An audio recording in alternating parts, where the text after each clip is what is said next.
Hello everyone, welcome back to Full Metal Gamer. I'm Jason. Welcome to my channel. This is a place we discuss all things heavy metal and video games. If you're new to my channel or if you're returning for another time, please hit that subscribe button, hit that like, hit that bell, let you know when videos like this goes live on my channel, and check out my links down below. If you want to help monetize this channel without actually having to monetize the channel, please check out my Icehowl Bandcamp link. All my music on there, besides physical releases, is Name Your Price. So if you want to throw a couple dollars at me, I would greatly appreciate it. Anyway, also, more importantly, the links for the bands I discuss in my videos will be down there as well. So be sure to check that out. That is very important. So today we're going to be doing an album review, a long overdue album review on my part of Wolftooth and their brand new album, Blood and Iron.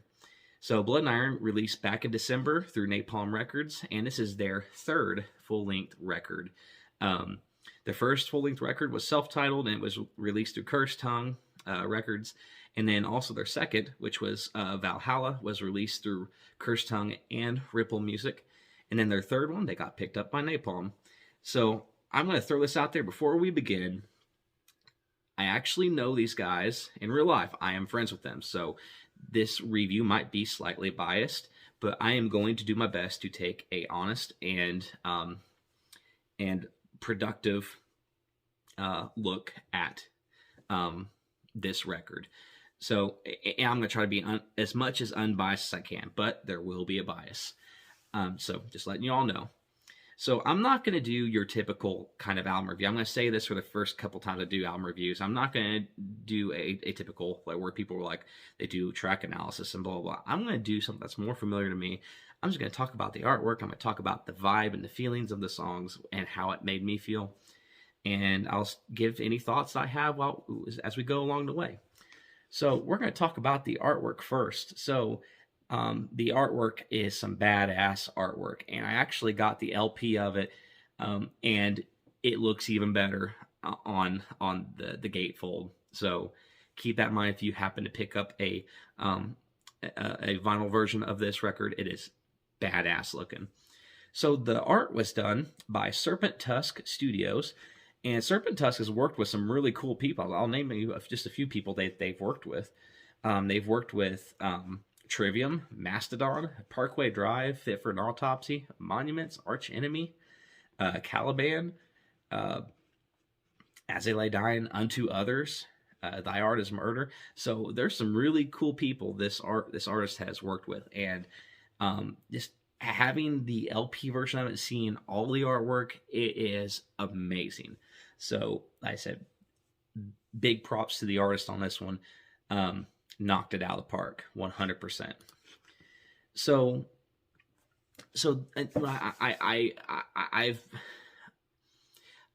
I tried to sit down and take this entire record in, but I listened to the first two singles, which was The Voyage and Broken Sword, but I really didn't want to listen to anything else until the full album was out.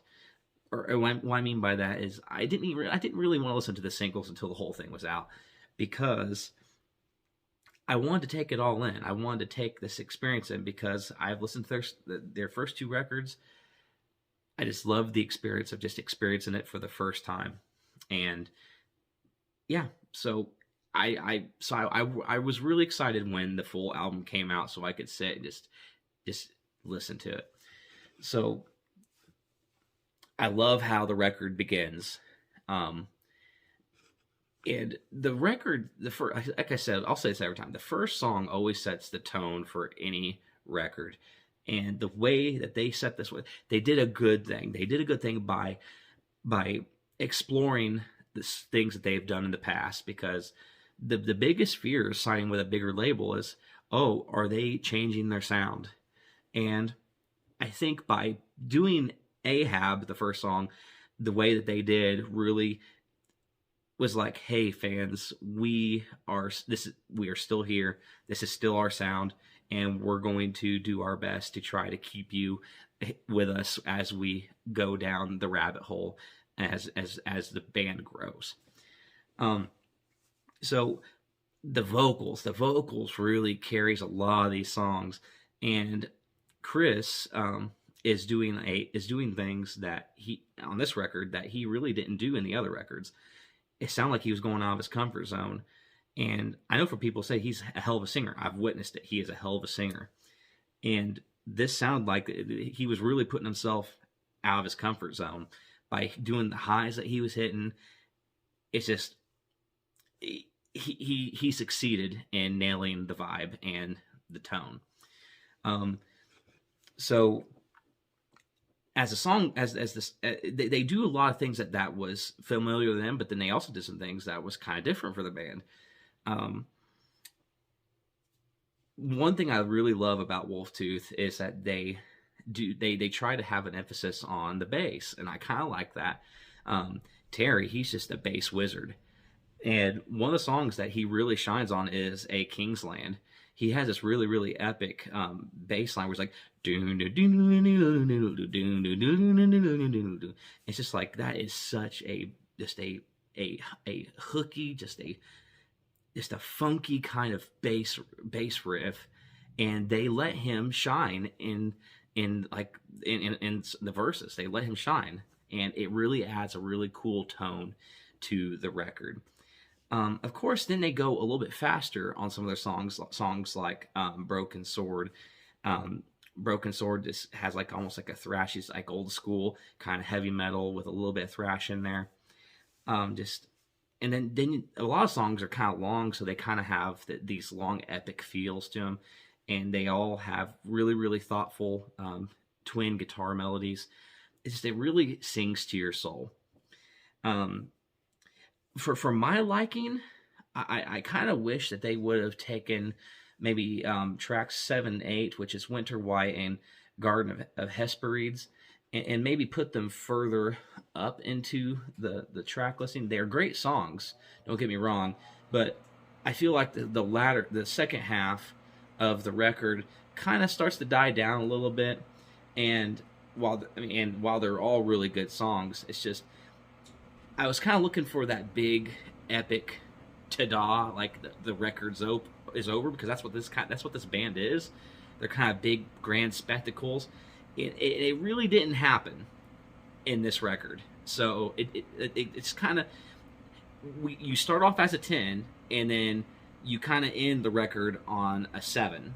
So there wasn't no like 10 and then kind of goes down to 7 all the way back up to a 10. It just kind of 10, 7. So like I said, I am not saying these are bad songs. What I'm saying is like I wish there was kind of a more of a spectacle to end the record on, but that is a very, very minor thing. So another thing I want to mention, and I will bring this up just because a lot of people were complaining about this in YouTube comments and just other people in general about the production on the record. And the more and more, and they complain because the production in comparison to Valhalla was very, very, very clean, very, very crisp, very polished. And then this one, it has more of a dimmed down kind of old schooler feel to it. And I think it kind of caught people off guard a little bit. And some people were like, well, what happened to the production? It's like, well, nothing happened to the production. This was a creative decision. And when you start looking at it as a creative decision, then things start to make sense, and then you start to appreciate the record a little bit more. So I feel like it is a very, very solid record overall. I think they did a great job. This was, I believe, some of their best work was put into this record, and it just proves to me that they are just absolute masters at writing guitar riffs and writing bass riffs, and just utilizing every single member of the band to its entirety, and just going all out. So if you like my review, everyone, please go down below. Let me know what you think about it in the comments. Check out my links. Has links to their Bandcamp and all that good stuff, so check it out. Anyway, if you like my review, please hit that subscribe button, hit that like, hit that bell. Lets you know when videos like this goes live on my channel. I would greatly appreciate it. So have a wonderful night, everyone, and I'll see you again on Full Metal Gamer. Always remember, long live heavy metal.